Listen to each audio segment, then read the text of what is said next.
Traditional leaders' collaboration needed to regulate movement of illegal immigrants in their villages. This even in the tuck shop business.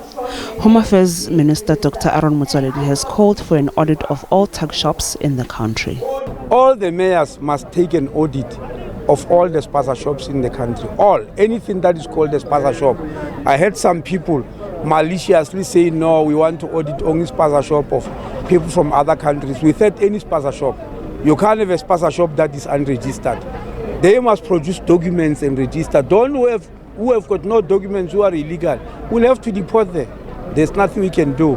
Those who have got documents will register, and will also register them for tax. The president of the Congress of Traditional Leaders of South Africa says an initiative has been started for traditional leaders to know people who come in and out of their villages. We made a call to all my headmen here and my traditional councillors to say, I want a report of all our foreign nationals who are residing at Mathivela area, so that they be registered to know exactly whether they are the documentation or not. Because if not, there are many crimes that are committed here. You might not even know who is committing them. So that's the drive that we're pushing, that each and every foreign nationals had to be registered. Meanwhile, residents of Marite came in their numbers to apply for identity documents and other home affairs services. They are happy with the service they received so far. I was here to apply for an ID. The service was very wonderful and incredible. It was very fast and efficient, and even the learners here can appreciate everything they've done for us here. Everything went well. I am happy with the service we got here today. They assisted us very well. The Home Affairs mobile trucks are expected to visit various communities in the area. Nhlanhla, Jele, SABC News, Marite, Mpumalanga. All right, we are now joined by Mpumelelo Zikalala, who's a legal practitioner at Zikalala Attorneys. It's always a pleasure to see you, sir. Thank you so very much for joining us on SABC News. Good evening, Tony. Good evening to your listeners. All right, let's start here. I mean, I know it's a bit of a strange one, but has the minister at this point reached some sort of a dead end when it comes to dealing with the issue of, illegal immigrants and the immigration issue at large?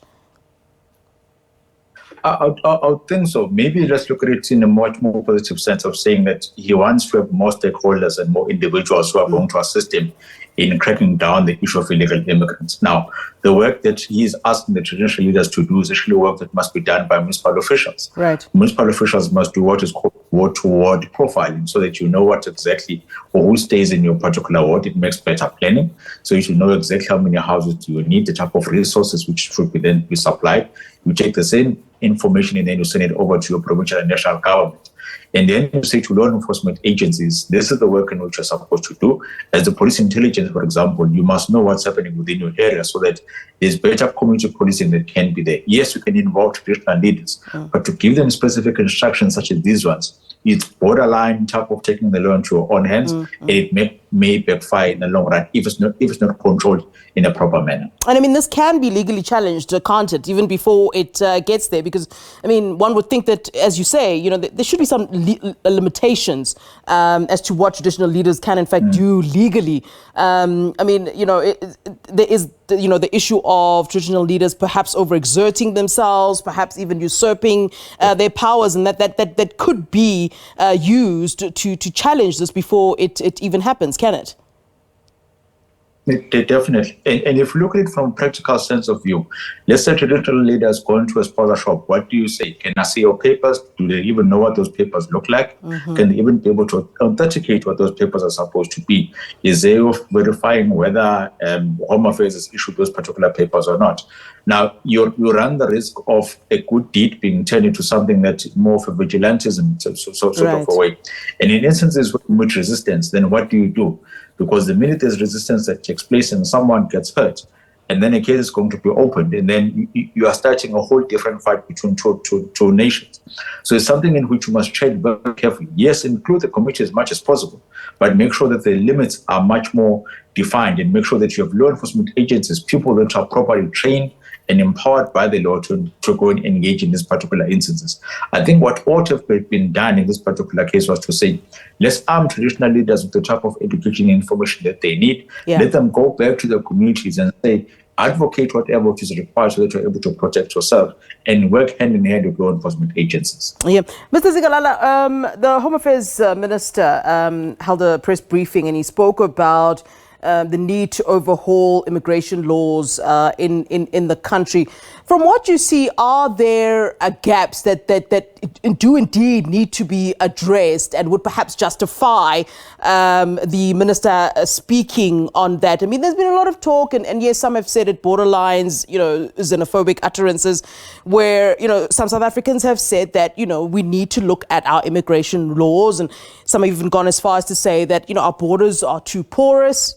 Issues like that, should we indeed, as the minister is suggesting, look at these immigration laws and take it a step further and indeed overhaul these particular immigration laws? Definitely. In fact, for me, I think it's a bit too late. It should have been done a while ago. You can't have a situation where you're not going to have control of your borders. You are not saying to individuals they mustn't come to visit your country, they can't come to work or even be regarded as refugee individuals. But at the end of the day, there's got to be some law and order that has got to be handled. At the end of the day, we are dealing with limited resources that must be shared with everyone who's inside. So if you're not going to have a manner of controlling who's inside the country, who's outside the country, what are they doing in terms of their participation? You run a huge security risk. You run a risk of those scarce resources not being enough for all individuals that are there. Now, it all starts with controlling your immigration in the manner in which a person is supposed to be accepted as a person who is legally in South Africa. But beyond that, you then have to go and say, on the law enforcement agency side, what sort of preventative measures do you have then? Do you have adequate training? Do you have adequate resources? Is it quick enough when it comes to punishing those individuals who are going to be here illegally and deporting them back to their country? And in instances where you find that they are being led through by the officials of Home Affairs, how then do you deal with those, a few rotten apple individuals that are within your department? If you're going to control that, that means you are going to have a problem at the end of the day. But it's a tad too late, one. Secondly, you have to make sure that the consultative process is up to scratch so that you don't find yourself being told by the court again that the consultative process did not go according to plan, or there are certain things that you might have missed. So if they're able to get those things right, maybe they can have immigration laws which have changed. But as we speak now, we're sitting on a ticking time bomb. Yeah, in law we're always told that human rights outweigh any other thing. But in this particular case, and as you rightfully say, we need to, of course, find a way. How do we balance? And I mean, the scales of justice in terms of balancing. How do we balance the issue of controlling our borders, limiting access, dealing with illegal immigration, and then on the other end, the issue of human rights and staying within, the bounds of the Constitution. And what I also want to say on the back of that is that it seems that, when it comes to South Africa, any measures that are being used to deal with immigration are seen as human rights violations and seen as dealing with the issues illegally or in a xenophobic manner. But countries have ways of dealing with the issue of immigration. Definitely. And we have to look at it from the stance of saying that the type of resources that we have as South Africans are also limited. They are not in abundance, and they are not enough even for South Africans or individuals that are within the borders. So if you start from that stance and then move away and say, we are going to deal with the most critical ones first, and then be able to move forward and be able to assist those that we can assist, because we can't even pour from an empty cup, then we'll be able to get somewhere. What we don't want is a complete collapse of all our systems, because we've been trying to be so accommodative. That's the first one. Secondly, is then to understand that it's not all individuals who are going to come in that are looking for humanitarian aid. There are those that are coming in as criminal syndicates. And those criminal syndicates are then striving within the citizens of this particular country, dealing or impacting on the economy, dealing with the safety of the citizens that are staying within South Africa. So it is not only that you are protecting the citizens of the country, you're also protecting the economy and all the other factors that are there. So it is a very delicate balancing act that must be handled in all spheres. But in doing so, we must make sure that we're able to stick with what other countries are doing, because you and I can't go to America today and say, you are now refugees, can you please accept us? There are rules and regulations that have to be accepted. And if it applies to other countries, it must apply to South Africa as a whole. The most important thing being that there are limited resources that we have. Let's find ways of sharing it. without overburdening the system, because the system might collapse. All right, Mr. Zikalala, thank you so very much. Always a pleasure. Mpumelelo Zikalala is a legal practitioner at Zikalala Attorneys.